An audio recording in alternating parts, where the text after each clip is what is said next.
Assalamualaikum warahmatullahi wabarakatuh. Teman-teman, bertemu lagi bersama saya. Semoga teman-teman kabarnya baik-baik aja. Oke, di video kali ini saya juga bingung mau ngasih judul apa dan mulainya dari mana.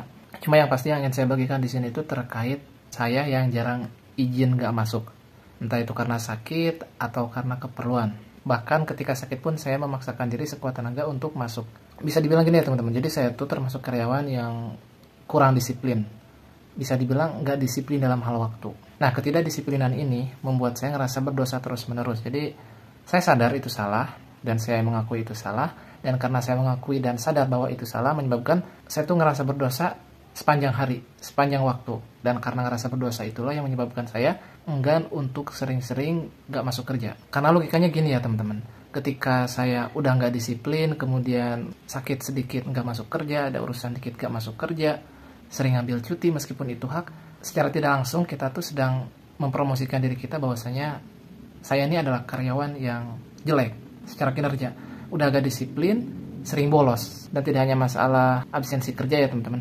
Rasa berdosa ini membuat saya nggak hitung-hitungan dengan kantor. Yang ada di pikiran saya tuh gini, wah saya ini udah sering banyak korupsi waktu, saya sering gak tepat waktu.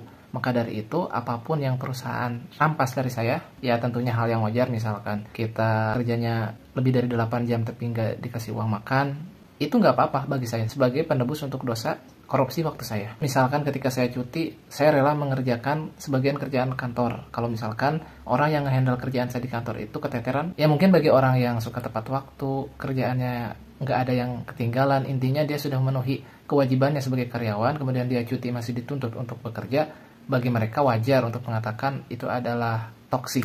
Tapi bagi saya pribadi, saya tuh secara kerjaan memang gak ada hutang ya teman-teman. Jadi saya tuh kalau ada tugas di deadline hari ini pasti saya usahakan sebisa mungkin. Tapi gara-gara ketidakdisiplinan saya dalam hal waktu inilah yang menyebabkan saya ngerasa berdosa. Dan rasa berdosa inilah yang menyebabkan saya gak hitung-hitungan dengan kerjaan saya. Jadi kalau misalkan saya sakit ya teman-teman, saya tuh sebisa mungkin masuk. Kalau misalkan, wah ini gak kuat banget, ada musola, saya izin dulu ke atas tanpa saya ke musola dulu mau tiduran. Saya lagi gak enak badan, terus saya minum obat. Itu yang sering saya lakukan. Saya takut, saya sebetulnya nggak terlalu sakit, cuma gara-gara kebetulan lagi gak mood, lagi malas, itu dijadikan alasan saya untuk gak kerja. Nah, saya takut, saya punya kebiasaan seperti itu, sakit gak seberapa, tapi sering izin gara-gara alasan sakit. Yang akhirnya kalau dibiasakan terus-menerus menyebabkan mental saya lemah. Baru sakit sedikit, gak masuk, baru sakit sedikit, gak masuk.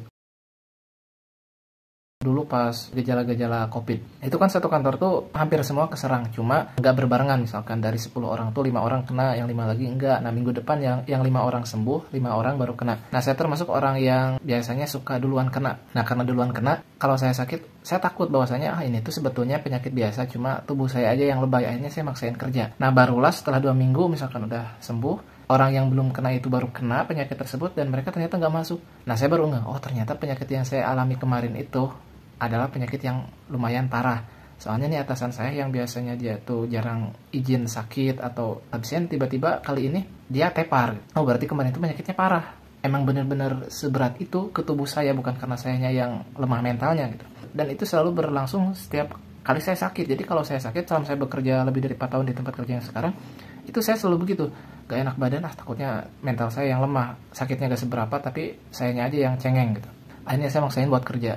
Ya mungkin bisa dibilang itu tuh nggak baik ya, karena seolah-olah kita tuh gara-gara ketakutan akhirnya kita pura-pura kuat. Tapi percaya atau tidak, karena hal itu udah sering saya lakukan selama bertahun-tahun, akhirnya hal itu juga lah yang membuat mental saya kuat. Kalaupun misalkan saya ada urusan keluarga atau saya sakit, yang saya lakukan adalah saya tetap masuk, cuma saya minta beberapa waktu untuk saya izin. Misalkan kemarin ada saudara yang meninggal, jarak dari sini ke rumah saya itu lebih dari 60 kilo ya, dengan kontur jalan yang ekstrim, meskipun sekarang agak bagus karena itu dadakan dan kerjaan juga banyak. Yang saya lakukan adalah saya beresin kerjaan saya dulu dan saya minta izin ke atasan saya selama 4-5 jam atau 6 jam. Jadi dari jam 9 sampai jam 3 asar, karena kebetulan di saya tuh pulangnya malam terus, jadi jam 3 asar tuh kayaknya belum apa-apa gitu. Kecuali kalau misalkan di tempat kerja teman-teman pulangnya jam 4, ya kalau misalkan saya minta izin kemudian jam 3 baru beres kemudian masuk kantor, itu kurang make sense aja gitu. Tapi karena di saya pulangnya malam terus, jadi datang jam 3 tuh ya hal biasa gitu, karena pulangnya nanti jam 9 gitu, jam 9 malam. Lalu setelah itu ya saya melakukan pekerjaan seperti biasanya, yang tadi ketunda saya kerjain. Nah, saya sering melakukan seperti itu. Jadi dibandingkan harus gak masuk,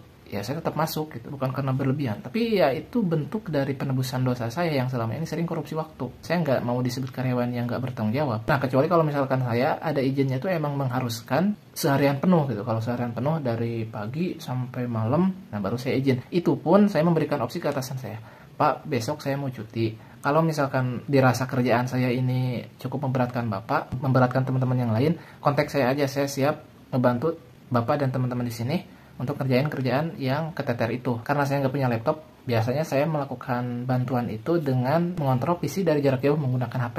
Dan hal itu juga yang saya gunakan untuk membujuk atasan saya. Jadi kan biasanya atasan itu kalau kita masih punya cuti, kemudian kita mau cuti, ya silahkan aja. Cuma yang jadi keberatan dia adalah ketika kita cuti, maka yang harus ngehandle kerjaan kita adalah dia. Nah, itu yang jadi keberatan dia. Bukan karena dia malas, tapi karena dia juga banyak kerjaan.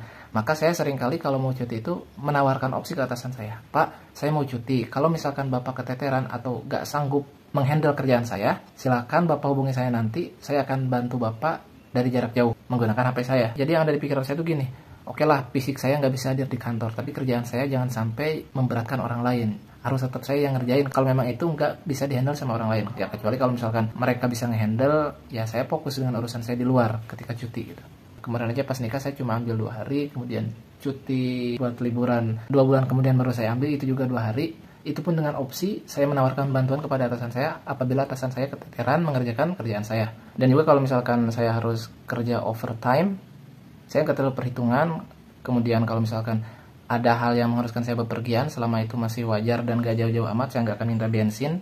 Intinya saya nggak akan perhitungan sama kantor. Semua itu saya lakukan karena saya ngerasa berdosa atas sikap saya yang selalu nggak disiplin, dan otomatis itu korupsi waktu. Oke, barangkali itu aja sih teman-teman. Mudah-mudahan ada yang bisa ditangkap dan ada manfaatnya meskipun pembicaraannya kurang sistematis. Sampai jumpa di video berikutnya. Assalamualaikum warahmatullahi wabarakatuh.